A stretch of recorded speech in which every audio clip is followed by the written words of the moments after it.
삼국지 1세대 군벌들이 관직에 오른 계기가 흥미롭다고? 유표는 하진의 추천으로 관직에 올랐음. 이후 송견이 형주자사를 죽이자 동탁의 명령으로 형주자사가 되었음. 이후 형주로 쳐들어온 송견을 사살한 후 형주에서 왕같은 존재가 되었음. 원소는 가문의 힘으로 작은 관직에 올랐다가 아버지의 정실부인이 죽었다는 소식을 듣고 관직을 때려치우고 3년상에 돌입했음.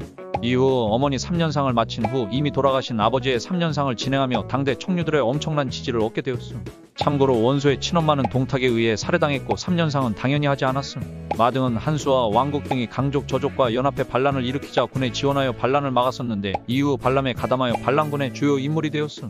동탁이 정권을 잡은 후 동탁은 아직 세력을 갖추고 군벌을 유지하고 있던 마등을 회유하기 위해 관직을 다시 줬음. 공손차는 고위 관료의 서자 출신이라 가문의 자기를 이어받지는 못했지만 작은 관직에서 시작할 수 있었음. 대신 후태수라는 인물이 공손찬을 눈여겨봐서 딸을 공손찬에게 보내주고 그 시점부터 인생이 피기 시작했음. 장비가 술 먹고 했던 실수 중 일생일대 최악의 실수가 미스테리라고. 유비가 서주를 장악했던 시기에 유비는 서주를 장비에게 맡겨놓고 원수를 상대하러 떠났음. 그런데 장비가 원인 모를 이유로 도겸의 구장이자 유비 휘하에 있던 조표를 죽이려고 했음.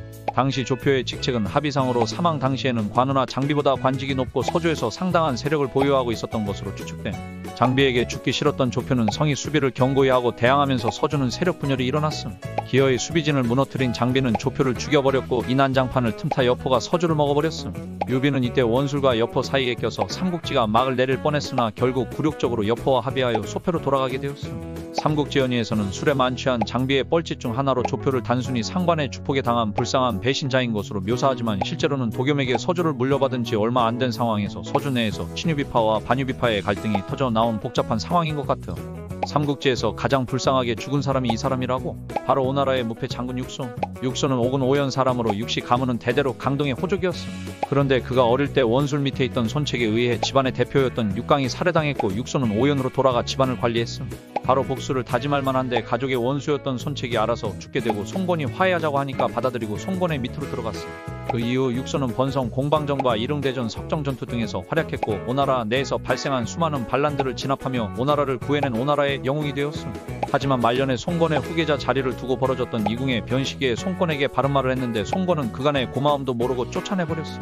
결국 육소는 분노하고 원통해하다가 화병으로 사망했음. 순욱의 빈찬압도 참 불쌍하지만 뭔가 육손이 더 불쌍한 것 같음.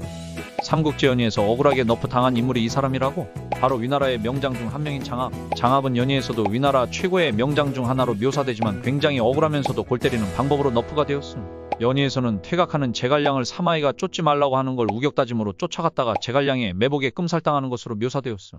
그러나 사실 장압은 사마이에게 퇴각하는 제갈량을 쫓으면 안 된다고 말했는데 사마이가 장압의 말을 무시하고 쫓게 만들었음. 그 결과 장압은 매복해 있는 총나라 병사들에 의해 화살을 넓적다리에 맞아 죽었음. 장압은 죽은 것도 억울한데 연의에서 제갈량과 사마이를 띄운다고 본인이 죽음을 자초하는 바보 같은 상황으로 너프를 먹어버린 것이